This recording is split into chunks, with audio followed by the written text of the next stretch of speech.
Ruinous Effigy is the new exotic weapon that has come to Destiny 2. It's a void trace rifle, and I know some of you are probably already thinking, a trace rifle? Nobody uses trace rifles, but let me tell you, after some time playing with this weapon, I can say that it is very unique and there's more to it than meets the eye. You get this weapon by completing an exotic quest, and for you solo players out there, you won't have any trouble getting this one.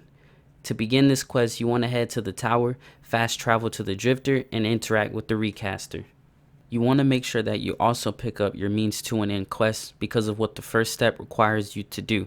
You have to complete the interference mission, but you won't be able to do it without the means to an end quest. Upon completion of the mission, you will get your second step called Pendulum. This next step takes a bit of time, but it isn't difficult. You will have to collect 25 calcified light fragments and defeat 15 Savathun Marionettes.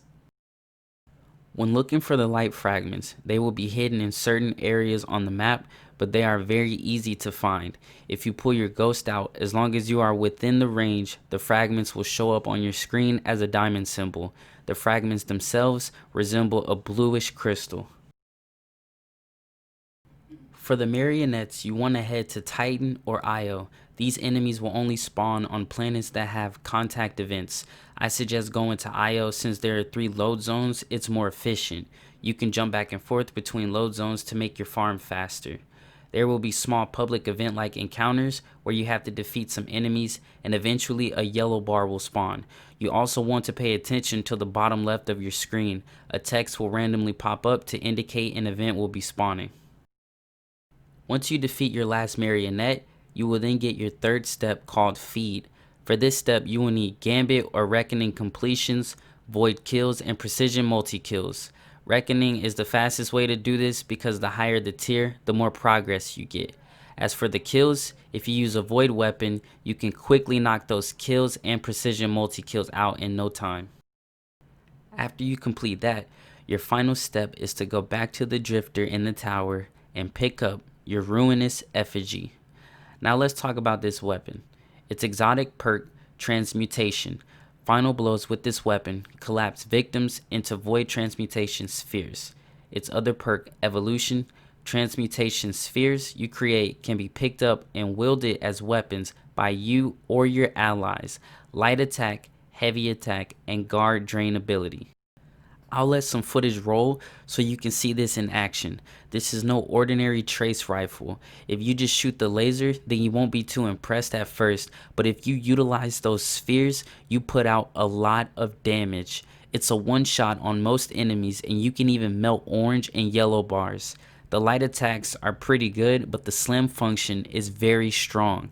The only thing is, you need to be pretty close to enemies to reach them, but that's okay. The way the drain function works is you actually surround yourself with an area of effect bubble, and it does damage over time. I noticed that after a while, this does kill you though, so you want to be careful how you use this function. The spheres do have ammo, so you can't hold them forever. The heavy attacks use all the ammo instantly, whereas the light attacks and drain use it over time. Now I want to talk about something else. As you see in the footage, this yellow bar ogre stood no chance. So we know the spheres are good, but what if you're in a situation where you can't use the spheres? Well, this weapon also has a catalyst, guys, and it may very well be the easiest one to get. If you create a sphere and use it to attack an enemy for the first time, the catalyst will drop for you. I've heard that it is a guarantee, but I'm not sure. Let's look at how the catalyst affects the weapon. This weapon deals increased damage against targets damaged by transmutation spheres. Without the catalyst on the Tribute Hall Ogre, the weapon hits for 900. But once that catalyst is applied and I damage it with the sphere first, the weapon now hits for 1169. That's a 30% damage buff. Now some of you may be thinking 30% isn't much, but here's the thing that makes this a lot better. This season we have Oppressive Darkness. You can stack Oppressive Darkness and the catalyst buff. When we do this, the weapon now hits for 1520.